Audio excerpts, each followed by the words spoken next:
The gentleman at the back. On this case, the danger and the prevention. Something keep bothering me, especially last year, the heavy haze. If terrorists decide to use poisonous haze against Singapore, are we prepared? Thank you. Haze is a form of terrorism which really requires a huge amount of aerosol to generate destruction of such a scale. So to import such a big amount has to go through the custom and eventually has to be identified.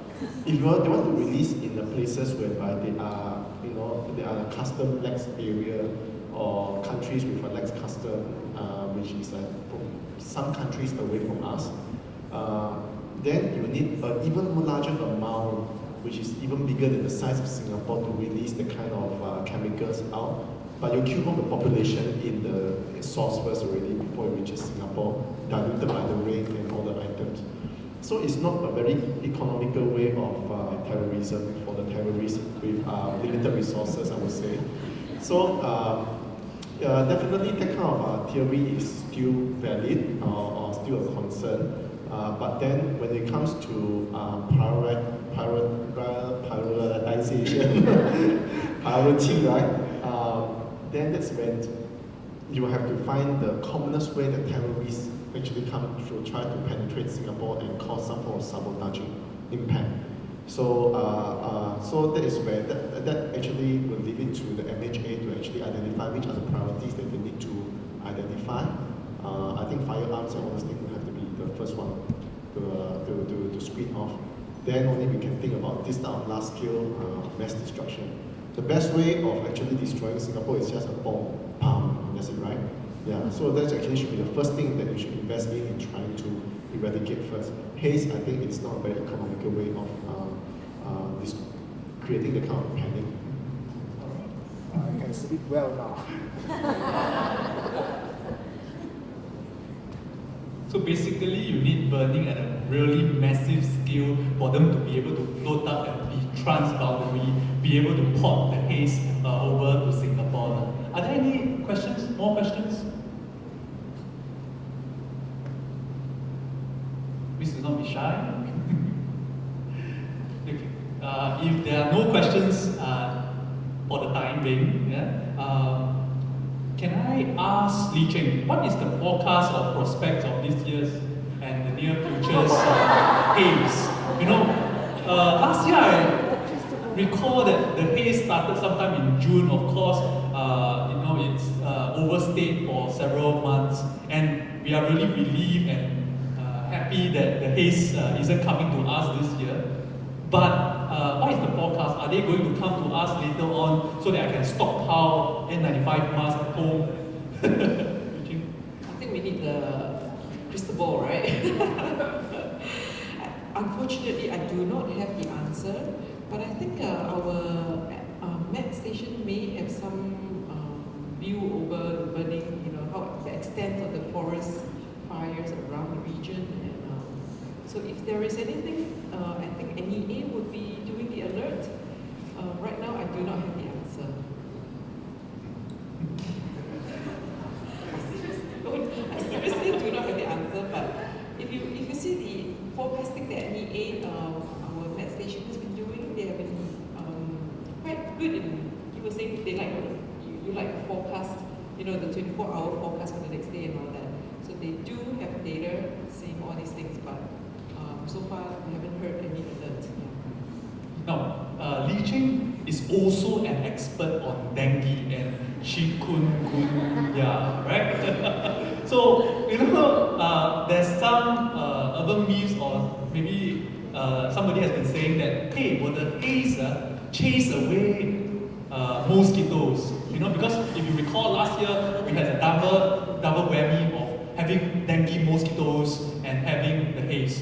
But my question to Lee Cheng is, does haze help us to eradicate one problem, the dengue? Yeah, actually we wish it did, but if you recall 2013, it was a dengue outbreak and then haze came and the situation improved.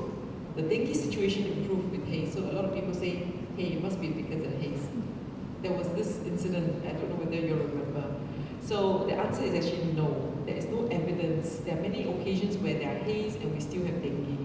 And there are places with lots of haze and lots of dengue.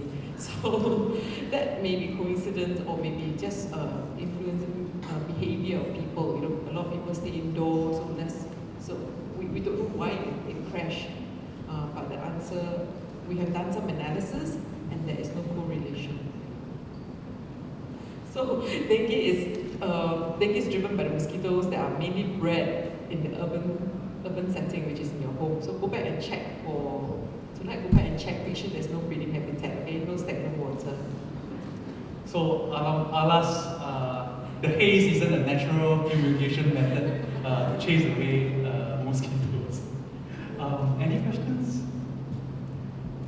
Or else can I have a follow-up to that question? Because I recently attended reservice, and then we were at Area A, one of the exercise area in Singapore, and then a medical doctor told me that, our MO told us that, hey, I was asking him about, hey, do I have to be worried about mosquitoes and dengue in this exercise area, right? And then that medical doctor, the MO, told me that, do not worry, these are commando mosquitoes. And commando mosquitoes in here, in Lim Chu Kang, they are not dengue mosquitoes. Since we have an expert on dengue here, sorry for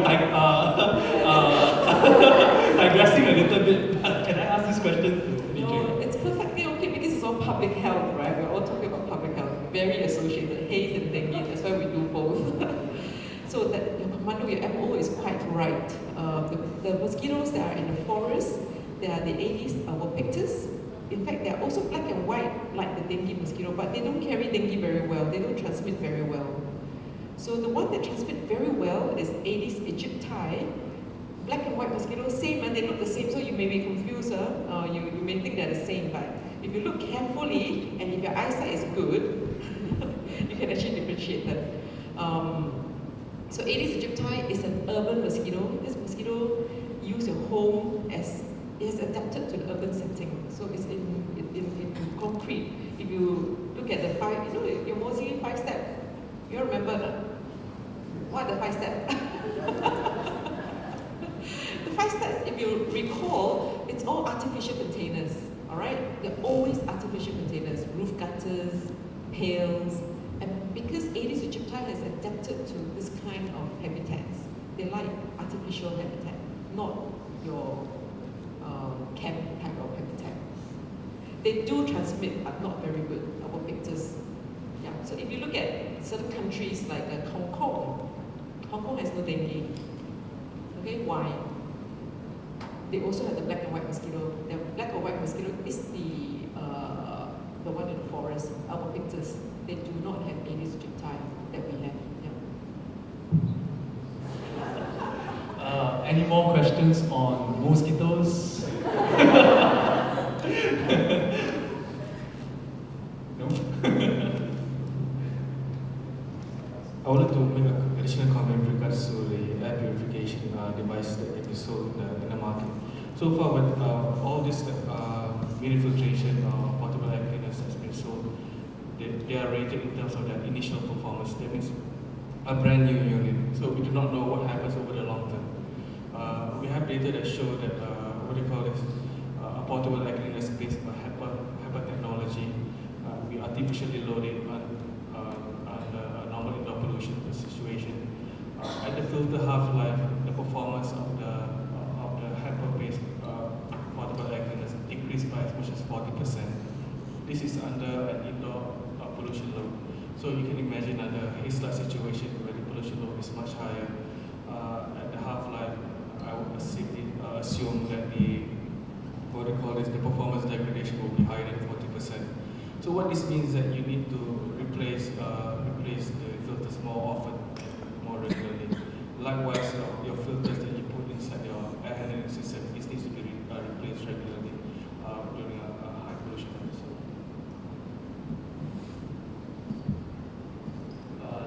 enough of mosquitoes, right? So now let's back to indoor air quality and haze mitigation strategies. To the panel at large, how are haze mitigation strategies different for the different types of buildings, residential, commercial, industrial, and institutional? Yeah, probably I can start first, right? So in the industrial and the commercial setting, we have the AHU, which we already talked about. Which means that which effectively say that there is actually fresh air intake, so the office is well ventilated to a certain extent. There is also a filter, so which means the harmful particles has been taken away. And then there's also a chiller, which means the air still remains cool and clean. So this is in the office setting like this. But at home, there is effectively no outside air in. You are actually recirculating the air again and again to cool down. So this is our aircon in Singapore that we are actually having. So it means that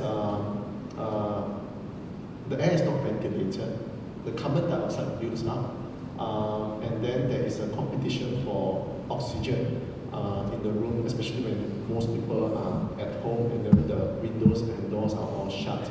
And then when we cook, and then we generate our own PM 2.5 and the harmful effects, gaseous particle at home as well.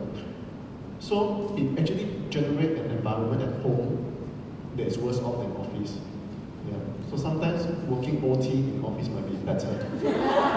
His comes, right? So that is just one of the theoretical hypotheses that you can consider next time in your conversation with your boss. Also, in some of our advisory to our employees who do not have much family commitments, and then they do not have to, because school closure doesn't really affect them quite free.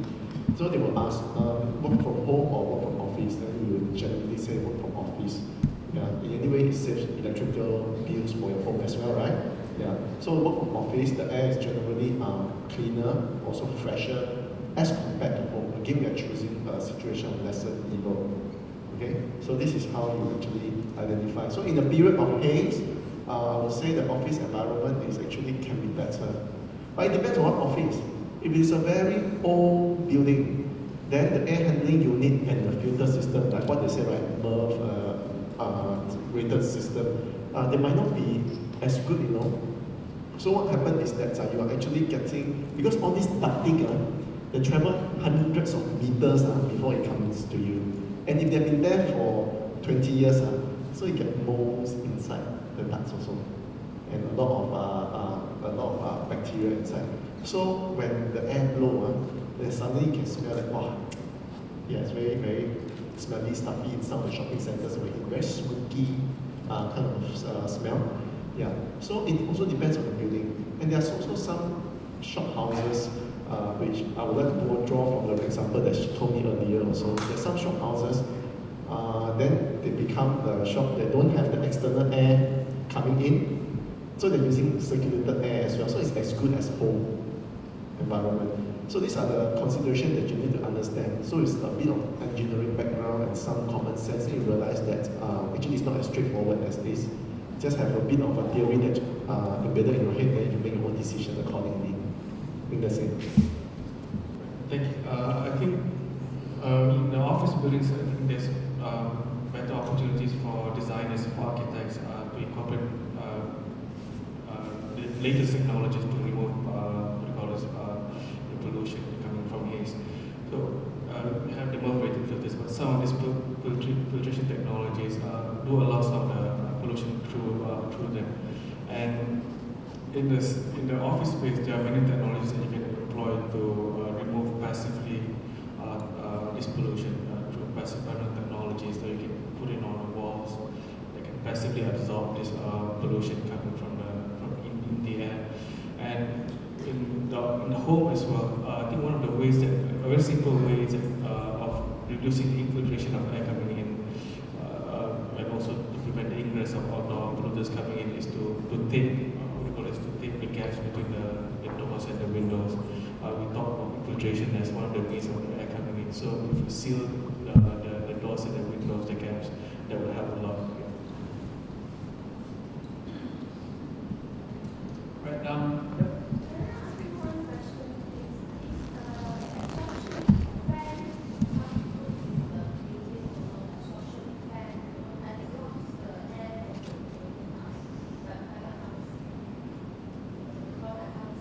she's asking about how useful is an exhaust fan for the houses, is it?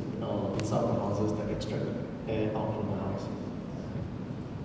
Can I answer this now? Are you referring to haze period or? Oh, haze period. Okay. If you exhaust fan, you've got to take in from somewhere, right?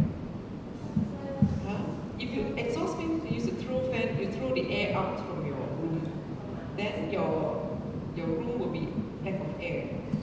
So it must come from somewhere. It will have to come from outside. So Right. I think when you have an exhaust fan, what you're doing is you're drawing air out and you're creating a negative pressure in the building, causing outdoor air coming in through the cracks. So there needs to be a maker or outdoor air coming through. So, and we need to treat that outdoor air in a haze situation. no, the air, which one? If it's a home setting, the split unit in a home do not provide air. It's a recirculating. They just cool the air in the room and throw back into the room. You know the split unit that we have? They do not provide supply air. They don't take air from outside. It's all from inside recirculating. So there is no fresh air. And it's also hardly any, no filtration. So it's just for the purpose of cooling only. Purifier also just purify your air. It does not give you fresh air. It removes the particle, but it does not give you fresh air. So the only fresh air is actually fresh air. Fresh air on a good day is from the outside. So, but then it's not fresh air. Correct. Yes. Yes, that's right. So it's removing, it's working, the machine is working. After a while, it'll become green again, right? Yeah. But I think exhaust fan is actually good, especially in the washroom, in your toilet, to remove humidity, to remove the water vapor from your, so you get less mold. Yeah. I think just to, Non-haze period. I think just to clarify, when we clean the air using air purifier, we're cleaning the air from a pollutant that we're targeting to remove. We're not providing fresh air. So we're providing clean air delivery rate of free from that pollutant that you're targeting to remove. But you need fresh air ventilation coming from the outdoors into the building. I think that's the distinction that has to be made.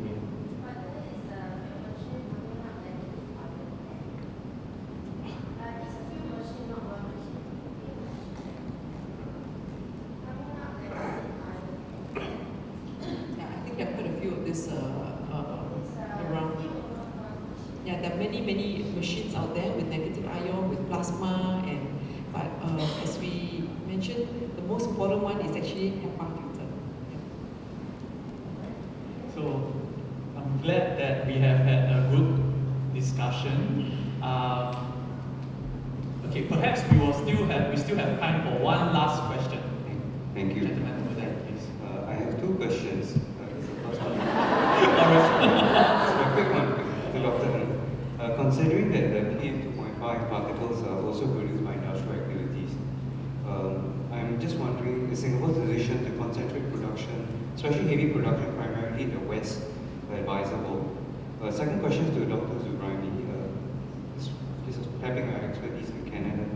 What threat does Canada face to its air quality and what are some of its solutions?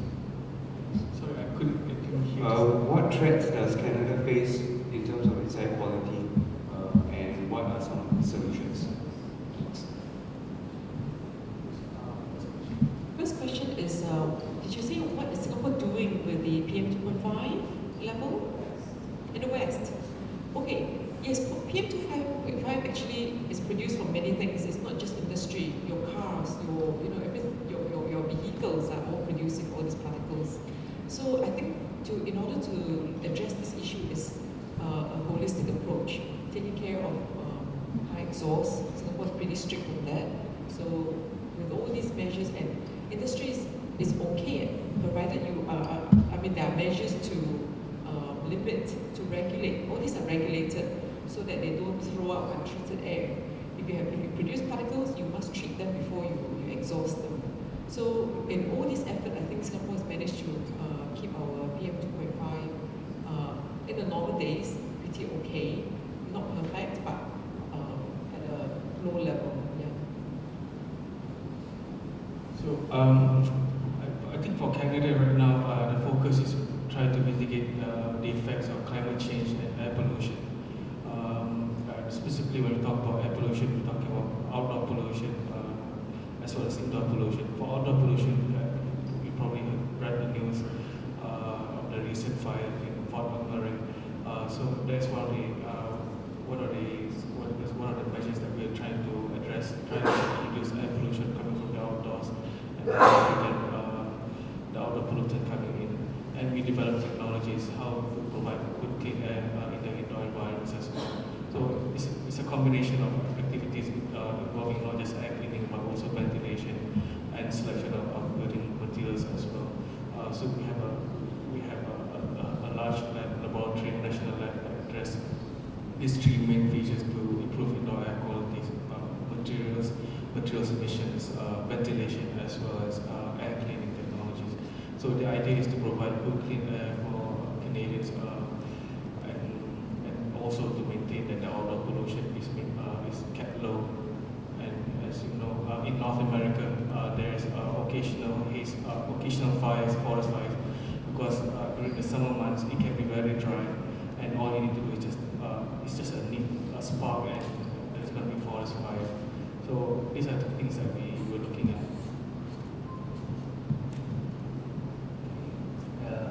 All good things have to come to an end. But before we wrap up the session, can we have any concluding remarks from each of the panelists?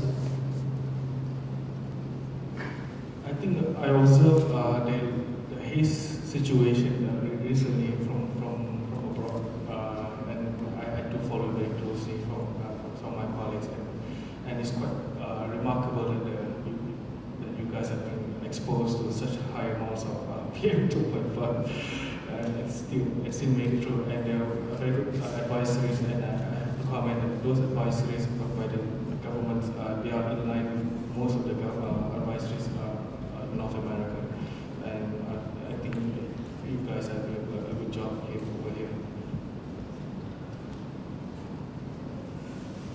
If any question, visit our webpage. There's a HAZE webpage, there's NEA webpage. If you can't find answer, call our hotline. We'll be happy to answer them. Yeah. So, just want to let you know that GSK is located in the west also. And then the air that we actually produce are actually have to be treated according to the NEA and the construction guideline before they can be released into the air because of the stringent regulations that actually prevent us. So if you look into the NEA website and then you look at the regional PSI, in the west is still always in the moderate or in the healthy range. So just to assure you on that as well. With that, we'd like to wrap up this panel discussion. Thank you, Dr. Andrew Tay, Dr. Ng Li Ching, and Dr. Zuraimi Sultan for sharing your insights and for your generous sharing. Okay. With that, I'd like to pass over the mic to the MC, Dr. Priscilla Pang. Yeah. Thank you, our speakers.